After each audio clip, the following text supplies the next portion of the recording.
Today we are going to learn and practice our cityscapes and trees.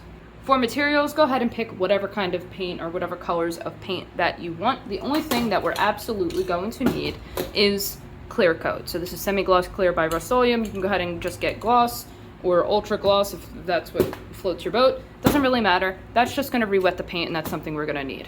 So once you have all the colors, now we have to decide what we're going to paint on. Today I'm going to be painting on a glossy poster board. It's glossy on one side, matte on the other. We paint on the glossy side. You can use canvas if you'd like. I just recommend that you have it primed, or you get one that's pre-primed. We're going to need some synthetic sponge or some sort of foam. I just like synthetic sponge. I'm going to cut off a piece, and what we're really looking for is a piece that has a sharper side like this. And then finally, we're going to need some sort of sharp edge, so something like a putty knife or something like an angled palette knife like this, which is what I'm going to use. This is just, they do the same exact thing, it just comes down to preference and also what size you want your city to be. So my city's not going to be that large, so something like this is going to be ideal. So the first thing that we're going to do is pick our color that we want our city to be. So I'm going to go ahead and pick this like sea type of green here. And I'm just going to spray this paint exactly where I could see my city going. We're going to work on our sky, and you can pick whatever colors you want for this. I just recommend you pick colors that are different from your city color. That way your city can actually pop and you can see it properly. Go ahead and pick black or your darkest color that you want to use for this. And I'm just going to go ahead and spray the edges. So basically the corners up here, and then a little bit at the top just to connect it all. I'm going to pick sunset color, so I'm going to use yellow, orange, and red. So my next darkest color is going to be red. Yours might be blue, yours might be purple, it doesn't really matter. Just go ahead and pick the darkest one of your choosing. And what we're going to do, find our distance, depending on the paint or the brand that you have. You might have to hold your can farther away because we don't want it to be too close or we'll get a puddle like this. So go ahead, find your distance, and just spray underneath that black. And start eating away at that black so we can fade those colors together. If you think that you did too much of this color, just go back with the black. Go back with the black and start eating at your red or whatever your dark color is. Now I'm going to do my next darkest, which in my case is going to be the orange. Same exact thing. I'm going to aim for right under my red and just start eating away at it. Finally, my yellow. All right, now we could do some stars in our darkest parts. That might look really nice. We're going to spray some white onto our finger. Flick to the side a few times to get those big blobs out. And then just flick onto your painting. And I'm just going to aim for the darker, more top parts of this poster. Now go ahead and take your clear coat and just re-wet the paint where our city's going to go. Just spray that down real quick. Your palette knife or your putty knife. And we're just going to make some buildings. So I'm going to start from the middle.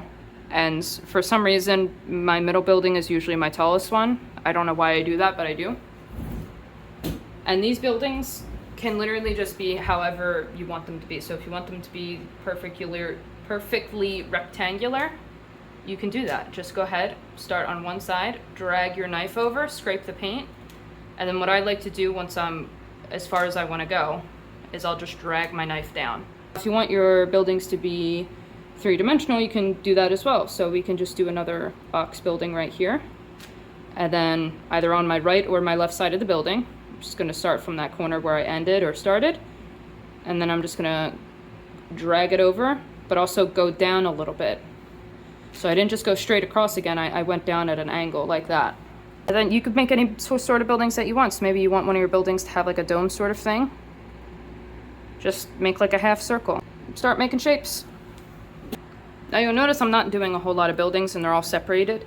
That's because I'm only working on my back layer now. So to get the best sort of city possible, we're gonna work on multiple layers. Just do a few buildings, and I usually make my back layer my tallest buildings, although that doesn't have to be the case. And I think that's actually good. So we'll work on the next layer. Pick a color. You can use a dark color, you can use black, or you can use the complete opposite and you can use white. Well, it doesn't really matter. But I think I'm going to pick red just because that's the color scheme we kind of have going on in the sky. And what I'm going to do is I'm just going to aim for the bottom of my first buildings. And I'm just going to spray some of that down. Just make sure that we can actually see our next layer of buildings the best, and they'll pop. If you don't go ahead and put some sort of color down to separate the layers, it's all just going to kind of mush together. And it's not going to have any depth. So now working on my second layer, This is usually where I get kind of sloppier and I just sort of start making rectangles and shapes and all sorts of stuff because my buildings are smaller. You can be detailed if you want. You can also make some of your buildings taller than your back layer. Oh, and the way that I'm holding my knife, my palette knife, is I'm holding it by the blade itself. I'm not holding it by the handle, just so I can have the most control. We can do one final layer. So go ahead and you can use the same color if you want. You can use I could use the red again, but I'm kind of just feeling black. So once again, just gonna aim for the bottom of our buildings. And now we can work on our brand new last layer. And these are gonna be my smallest buildings. All right, so now we're gonna do a tree line. So I'm gonna have a tree line starting from the right side, and then I'm gonna have it kind of go underneath the city. So I'm gonna pick a light color. I'm gonna use white, and I'm just gonna go straight across where I can see my tree line being. Just like that. All right, so my battery died, so I don't know if you guys caught any of that. So I'm gonna spray some black down, and taking that sharp edge of my sponge, just gonna dip that in the black. Now I'm gonna come over to my trees, and the way that I do this is I pull back the top of my sponge like this. So we have this sort of curved thing going on. And then starting from the bottom, I like to work my way up. So I'm just gonna lightly tap, work my way up, and we'll get a point. We'll get a nice point of the tree. And we just do that a bunch of times over again until we have an entire tree line. So working from the bottom, go up.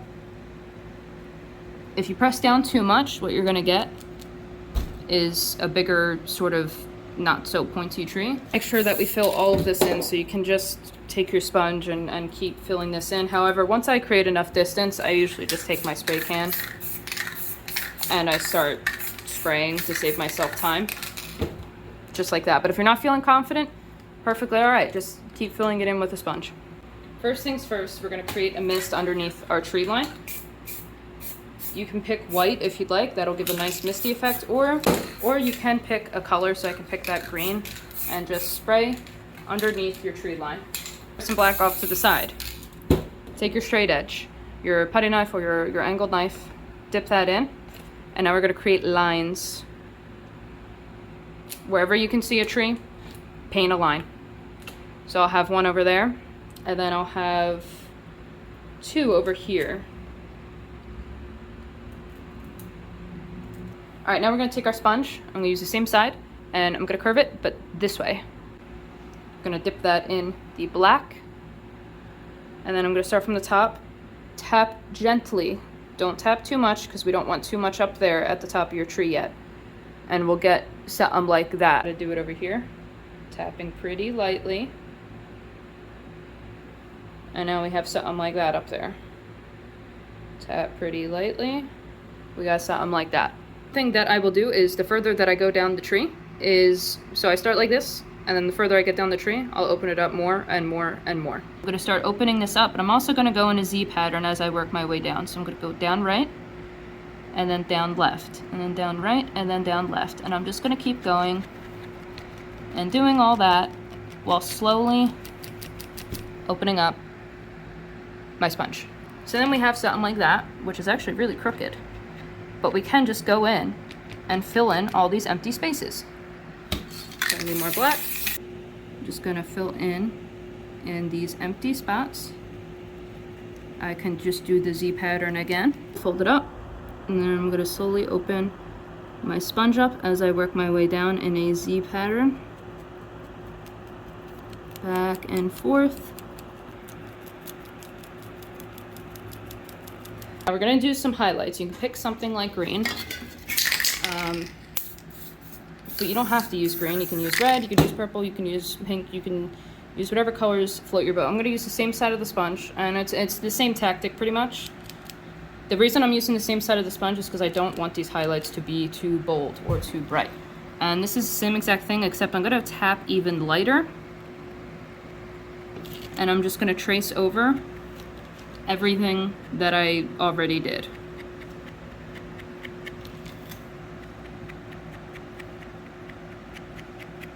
Highlight with green over here as well. So same exact thing, just going to trace over everything that I already did, just tapping lighter so it doesn't take up or overpower all of the black. We want to still see the black. We don't want to just see green. Or you could take yellow, just any lighter color. And we do the same thing, except this time we're going to tap even lighter than what we did for the green, or our first highlight color. I am barely touching the paper. And I am also tapping in less spots, so I don't want this to overpower the green.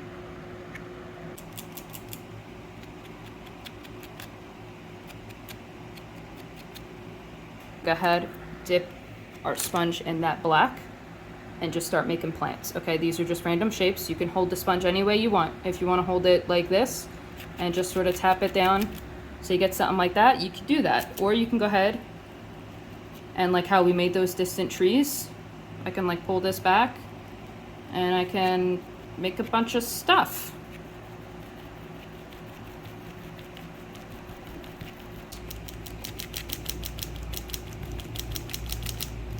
And then once again, once I create some distance, enough distance to where overspray won't be really visible, I'm just gonna spray the black down. And we have plant life. Where's my green? Uh-oh. See if we can make this. Ready? Fuck. Same thing, just gonna dip that black side, the painted side already, and start tapping lightly in random spots where you think there should be highlights in this plant life. However easy you think this is, I promise it's 10 times easier. I think the most important thing to note with this, when highlighting with stuff like this, is you have to leave some black space. You see, there's a lot of black space still left in this, but that's a good thing because I don't want the green to overpower everything. Okay, and once again, I'm gonna put some yellow in here. Tapping lightly over our green. The thing we can do is we can add like a mist under this or something. So I would just aim for the bottom of the page and just add a light white mist. Or you can use a color. A color would probably look dope too. We take our clear coat and we seal it up with a nice even layer. Sign your name at the bottom. And if you want it to look really fancy, you can give it a squiggle. And there you have it. That is how you can do a cityscape, a city skyline, and some nature. Best of both worlds.